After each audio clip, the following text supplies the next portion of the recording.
Saddest facts about Red Dead Redemption 2. Arthur's mother, Beatrice, left him as a child, not out of hatred, but because her life ended before she could guide him into becoming a strong and wise man. The cause of her death is never specified in Arthur's journal or conversations, but it likely resulted from natural causes, while Lyle Morgan was away. Unlike Lyle, Beatrice loved her son, and Arthur clearly misses her. He keeps a pink flower in a jar by his bedside in her memory. This flower, which Beatrice cherished, is one of the few things Arthur remembers from their brief time together. First one is Arthur's sacrifice. Arthur's sacrifice was in vain. He wished for John and his family to live peacefully and happily, but ultimately, John and Abigail died, leaving Jack alone. It wasn't just to save Jack. If that were the case, he would have let Jack go with Tilly. He did it so John could have a long, peaceful life with his family. Arthur gives all the money from the train heist to Miss Tilly, urging her to live a good life. This shows his purity and loyalty to his gang members. If he wanted only money, he could have left with Mary. The unfortunate reality is that once you've finished the game's story, you can't replay it with the same excitement or relive those moments. RDR2 isn't just a game, it's an experience that you can only live once in your life. Arthur did everything to save John's family before he died so they could live happily ever after. But it didn't happen as Arthur had expected. Abigail and Jack are taken hostage by the government to ransom his services as a hired gun. John complied with the government's demands but ultimately lost his life, leaving Arthur's dream unfulfilled. Since childhood, Jack has witnessed the deaths of those around him, including his parents. After killing Edgar Ross, he is now completely alone. Everyone believes Agent Milton was simply doing his job, but he was essentially a paid vigilante for Leviticus Cornwall, bypassing proper police work and the legal system to pursue justice. He was basically just a paid killer. Karen's disappearance from the Red Dead 2 story is significant. Throughout the game, especially after Sean's death, it becomes clear she struggles with alcoholism, often seen drinking heavily. In Chapter 6, after frequent arguments with Mrs. Grimshaw, she vanishes from camp. In the epilogue, Tilly reveals to John that she suspects Karen drank herself to death. Once one of the toughest women in camp, Karen's tragic decline after Sean's death culminated in her liver failure, caused by alcoholism. What if Arthur had pulled the trigger when he first met Agent Milton and Ross? If you look closely, Arthur almost drew his revolver but stopped. If he had shot Agent Ross, the events of RDR1 would never have occurred. John wouldn't have lost his life, the government wouldn't have captured John and his family, and Jack would not have lost his father. Jack met Agent Ross when he was 4 years old, unaware that he would kill the same person at 19. If Arthur had pulled that trigger, Jack wouldn't have had to, and Arthur met to Agent Ross at a river. This story is both sad and beautiful. Urian, a terminally ill fan of Rockstar Games, was nearing the end of his life before the release of Red Dead Redemption 2. His father contacted Rockstar Netherlands, hoping his son could play the game before he passed. In a remarkable gesture, 2 developers visited Urian, allowing him to play the game early. Despite Rockstar's reputation for secrecy, they took the time to discuss the game and share an afternoon with him. Tragically, Urian succumbed to neurofibromatosis, a genetic disorder that causes tumors to grow in the nervous system and skin. Comment RIP Jurian and a moment of silence for him. In the final hours of Arthur's life, the heartbreak intensifies as he embarks on the long ride back to camp. A beautiful song composed for this moment plays, while the voices of those he saved, wronged, loved, and hated resonate in his mind. There's a good man within you, but he is wrestling with a giant. When you and John attempt to flee on horseback even as death approaches, Arthur pauses to comfort his horse in its final moments, thanking it. Arthur! This reveals that Arthur has a good heart, though circumstances forced him into bad actions.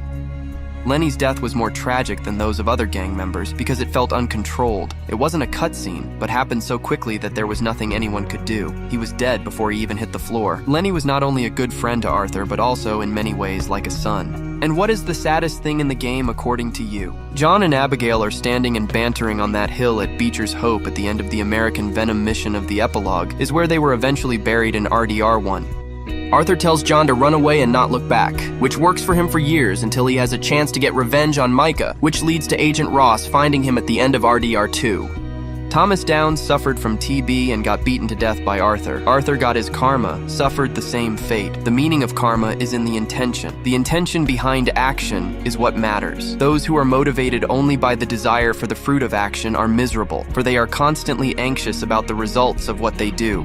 When Jack first met Edgar Ross at age 4, he had no idea what their next encounter would bring. At 19, he killed the same man he met as a child. In Saint Denis, you can encounter this lady. She appears constantly sad, and if you observe her, you'll notice she visits a grave daily and cries. It seems she has lost a loved one. In this location, you find the corpses of 2 children who appear to have died long ago. An inspection of a letter in the room reveals it was written by their mother, who went out for food and instructed them not to leave until her return, but she never came back. In the mission, my last boy, Dutch and Arthur go for money. After getting the money bond, despite seeing Arthur being circled by a small group of soldiers, Dutch simply abandons Arthur and leaves him to die. It indicates that Dutch only utilized Arthur for financial gain.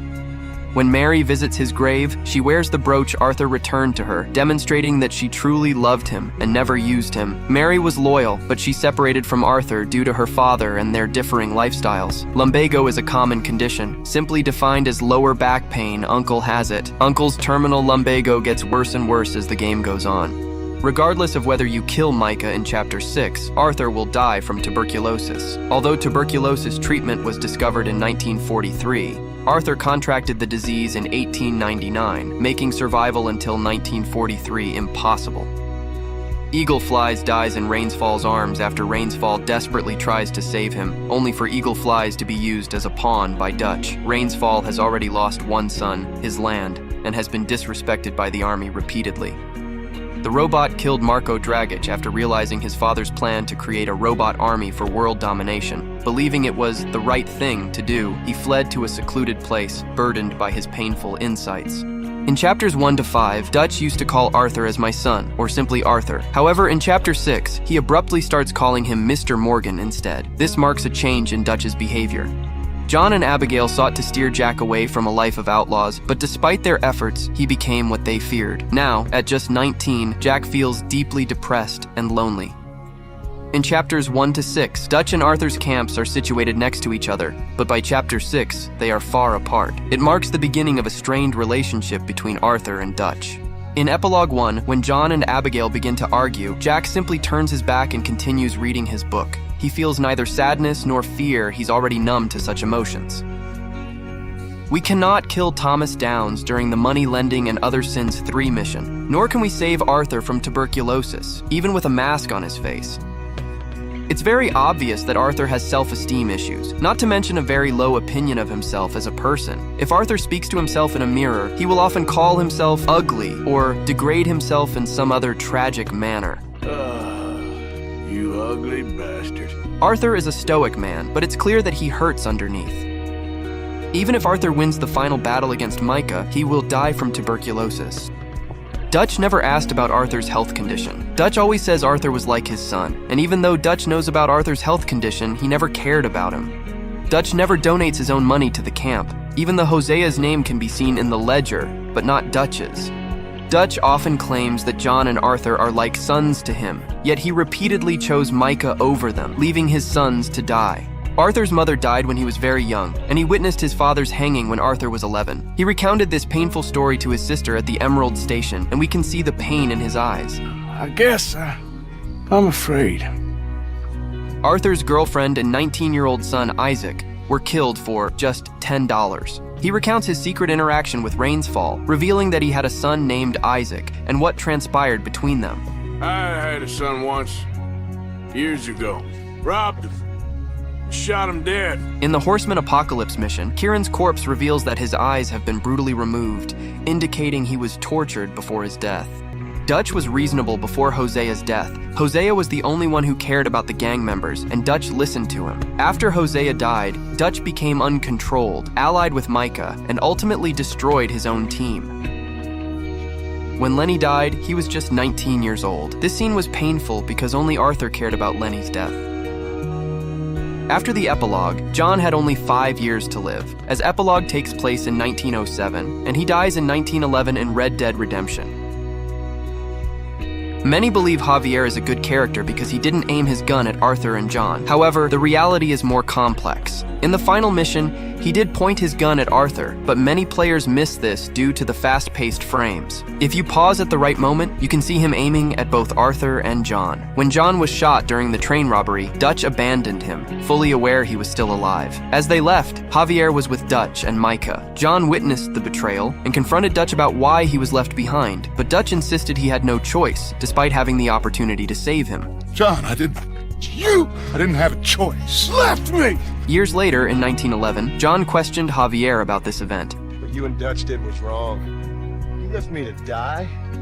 To save your own skin.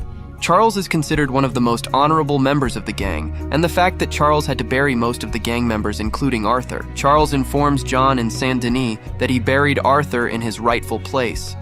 That's where he would have wanted to be. Pretty hillside, facing the evening sun. The Pinkertons tracked John via Micah's death. Every player relished killing Micah, but when John pursued him for Arthur, it led to the Pinkertons tracking him down, setting off the events of Red Dead Redemption 1. Players believe Mary exploited Arthur, but the reality was different. Mary and Arthur were deeply in love, but their relationship was doomed due to their vastly different lives. Mary even urged Arthur to escape with her in Saint Denis. Still, people say she used Arthur. Each time, the player has two options: accept or decline. Run away right now and don't look back. Players have long known that Abigail was a sex worker before joining the Vanderlyn gang, where she reportedly had relationships with several members before becoming romantically involved with John Marston. This history contributed to John's decision to leave camp upon learning of Abigail's pregnancy, as he initially doubted Jack's paternity. The true origins of Jack are widely debated among fans, but ultimately, it doesn't matter if John isn't Jack's biological father. Their bond goes beyond blood. John has risked his life for his family numerous times and has raised Jack as a true father. Thus, he is Jack's father in every meaningful sense. The gang is mostly trying to escape the Pinkerton detectives. It turns out one of their own, Micah Bell, is a traitor. Micah had a brother, Amos, who was briefly in Micah's gang, but then left outlaw's life to live a normal life in California with his wife. After Amos left, Micah met two other outlaws, Cleet and Joe, in 1899.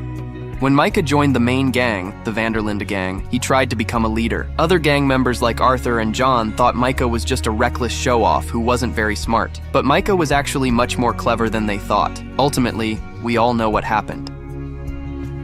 John proposes to Abigail with the same ring that Mary returned to Arthur, which he had once given her when they were in love. As he proposes, John says, "It would mean a lot to me," echoing Arthur's words from his last mission. It would mean a lot to me. Abigail dreamed for years of a home to create a happy life and provide a better future for their son. After building Beecher's hope, they lived happily for just 4 years. Abigail and Jack were captured by the government, who used John for their work before ultimately killing him, and Abigail died 3 years after John's death. Arthur's lucky flower that he keeps beside his bed deteriorates as the gang deteriorates throughout the chapters of the story, and the fact that it was his mother's favorite flower too. And what is the saddest thing in the game according to you? And remember to subscribe for more Red Dead Redemption 2 content.